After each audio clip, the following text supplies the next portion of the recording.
তাদের কাছ থেকে ভোট নেওয়ার অভিযোগ তার বিরুদ্ধে রয়েছে এবং সেই অভিযোগগুলির জন্য যে দরখাস্ত করা হয়েছিল সেই দরখাস্তটি নির্বাচনী বোর্ড তদন্ত করবেন বলে মনোয়ার হোসেন ডিপজলকে একটা চিঠিও দিয়েছিলেন, কিন্তু সেই চিঠির কোনো নিষ্পত্তি করেন নাই, তার বিরুদ্ধে কোনো তদন্ত হয় নাই। তো এই অবস্থায় নির্বাচন সম্পন্ন হয়। নির্বাচনের পরবর্তীতেও বেশ কিছু অভিযোগ আসছে যে অন্যান্য ভোটারদেরকে জোর করে ভোট কেন্দ্র থেকে বের করে দেওয়া হয়েছে এবং অনেক ভোটকে বাতিল ভোট হিসাবে দেখানো হয়েছে। সব মিলিয়ে নির্বাচনে যে কারচুপিগুলি হয়েছিল, অনিয়ম হয়েছিল, সবগুলি চ্যালেঞ্জ করে নিপুণ আক্তার পিটিশনার হয়ে আজকে রিট পিটিশন, আমরা 2 দিন আগে রিট পিটিশন দায়ের করেছিলাম, আপনারা ইতিমধ্যে প্রচার করেছেন। আজকে হিয়ারিং হয়েছে, সেই হিয়ারিংয়ে আদালত সন্তুষ্ট হয়ে রুল ইস্যু করেছেন এবং এই বিষয়গুলি তদন্ত করার জন্য নির্দেশনা দিয়েছেন সমাজ কল্যাণ মন্ত্রণালয়কে। সেই সাথে ডিপজলের পদের উপর স্থগিতাদেশ প্রদান করেছেন। উনি নিজে দাঁড়ান নাই, উনি বিজ্ঞ ডেপুটি অ্যাটর্নি জেনারেলকে দিয়ে কিছু ইনফরমেশন দিয়েছিলেন, সেই ইনফরমেশনগুলি আদালত কনসিডারেশনে নিয়েছেন।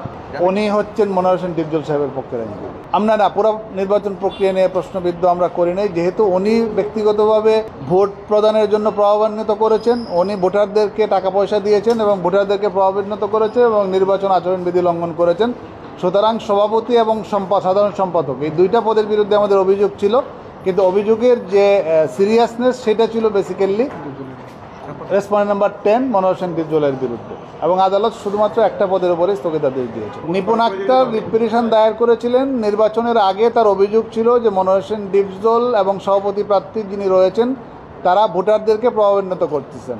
এই নির্বাচনী আচরণবিধিতে সুস্পষ্টভাবে বলা আছে যে কোনো ভোটারকে কোনো চাঁদা দেওয়া যাবে না, টাকা পয়সা দেওয়া যাবে না, প্রভাবিত করা যাবে না, কারো বিরুদ্ধে কোনো কুৎসা রটনা করা যাবে না। এই ধরনের আচরণবিধি খুব কম হয়, এটা একটা ইউনিক একটা আচরণবিধি ছিল এবং এই আচরণবিধি লঙ্ঘনের কারণে মনোয়ার হোসেন ডিপজলের বিরুদ্ধে এবং সভাপতির বিরুদ্ধে সুস্পষ্ট এলিগেশন দায়ের করা হয়েছিল। সেই এলিগেশনের উপরে একটা চিঠি ইস্যু করা হয়েছিল মনোয়ার হোসেন ডিপজলকে, যে আপনার বিরুদ্ধে অভিযোগ আসছে আচরণবিধি লঙ্ঘনের জন্য, যদি প্রমাণিত হয় তাহলে আপনার প্রার্থিতা বাতিল করা হতে পারে। কিন্তু দেখা যাচ্ছে এই যে চিঠি নির্বাচন বোর্ড দিল সেটার উপরে কোনো সিদ্ধান্ত প্রদান করা হয় নাই। যেহেতু কোনো সিদ্ধান্ত প্রদান করা হয় নাই, এমত অবস্থায় এই অভিযোগ থাকা অবস্থায় ইলেকশন সম্পন্ন হয় এবং ইলেকশনেও তারা কারচুপি করে, ভোটারদেরকে বের করে দেয়, কিছু জাল ভোট দেয় এবং কিছু ভোট বাতিল করে এজেন্টদেরকে বের করে দেয়। এই অবস্থায় উনি আরেকটা অ্যাপ্লিকেশন করেন নিপুণ আক্তার সমাজ কল্যাণ মন্ত্রণালয়ের যে সংশ্লিষ্ট অথরিটি সেখানে, যে এই বিষয়গুলি খতিয়ে দেখার জন্য, তারা সেগুলি কোনো ইনভেস্টিগেট করে না। এটা তাদের আইনগত দায়িত্ব, আইনের 9 ধারায় সুস্পষ্টভাবে বলা আছে এটা করার জন্য।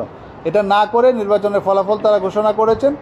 এই অবস্থায় নিপুণ আক্তার এই রিট পিটিশনের পিটিশনার হয়েছিলেন এবং আজকে শুনানি শেষে আদালত মনোয়ার হোসেন ডিপজলের যে সাধারণ সম্পাদক পদ সেই পদে স্থগিতাদেশ প্রদান করেছেন, নিষেধাজ্ঞা প্রদান করেছেন।